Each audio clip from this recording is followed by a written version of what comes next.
I'd been on their trail for months, ever since they left their hideout in the Bighorn Mountains. Led by Butch Cassidy, they were a loose association of outlaws who robbed banks and trains from Colorado to Montana. Among them was the Sundance Kid, and that murderous hombre I was tracking, Roscoe Bob Bryant. They blew the bridge with the intention of forcing the train to stop. Well, I assumed the Wild Bunch was likely in the still intact part of the train high above. I was determined to make that sumbitch Bob pay for what he did to my brothers.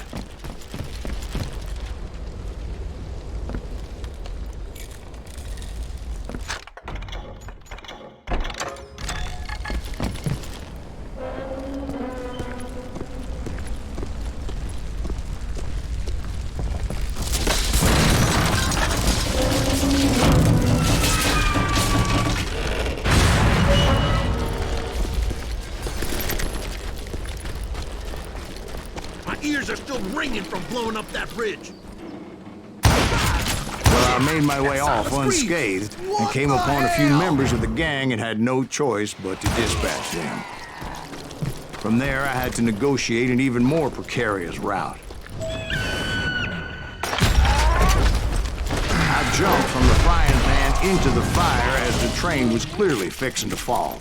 I had found the gang, but in order to find old Bob, I needed to fight my way forward past the whole passel of desperados. Outside, inside, any way I could, I made my way towards my prey. Well, what about the passengers? It was mostly a freight train, as I recall. There were no passengers aboard that day.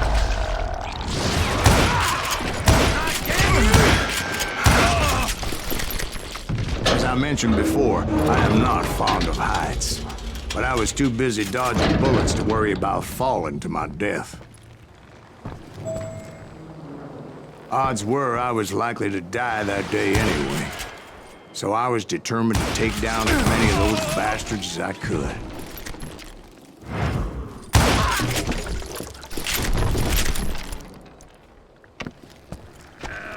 At times, it was like shooting ducks in a shooting gallery. The only difference is these damn ducks shot back.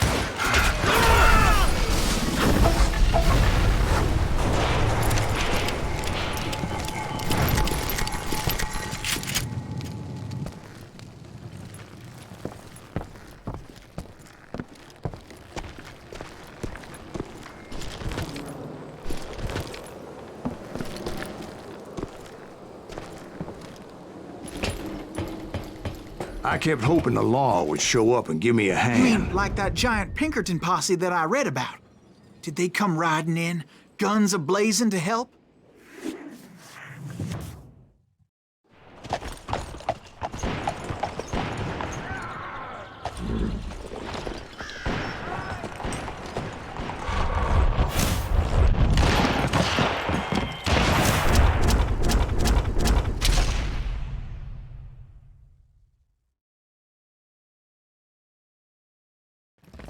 Help?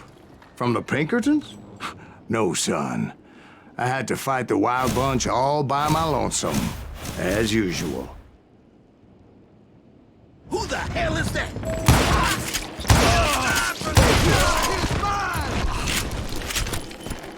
Cut cover! Retreat! Retreat! He's killing everybody!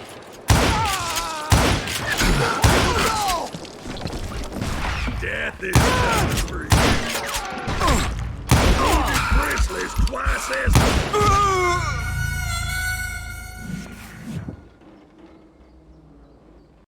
Hell's a-coming.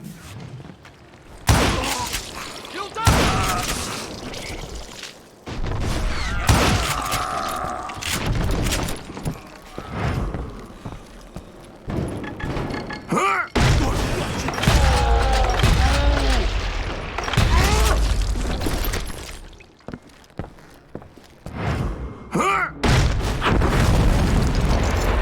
Guess is those dime novels didn't portray this as it happened, did they?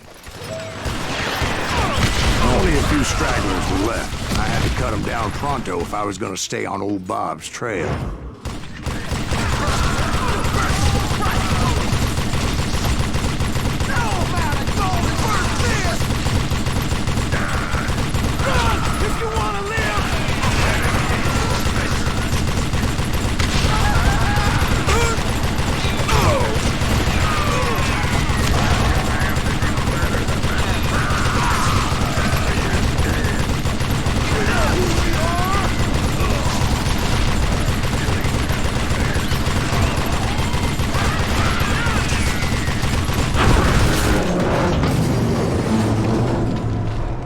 Once I silenced all those guns, I went searching for my nemesis, determined to finally have my justice. But the only survivor who welcomed me was George Flat-Nosed Curry. Who was he?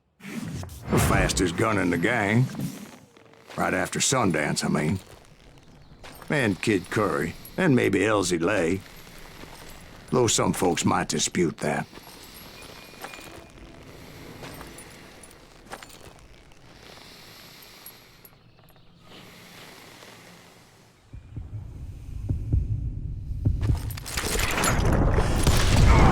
On that very same day, Butch Cassidy and the Sundance Kid decided to leave the Wild Bunch behind and decamped for South America.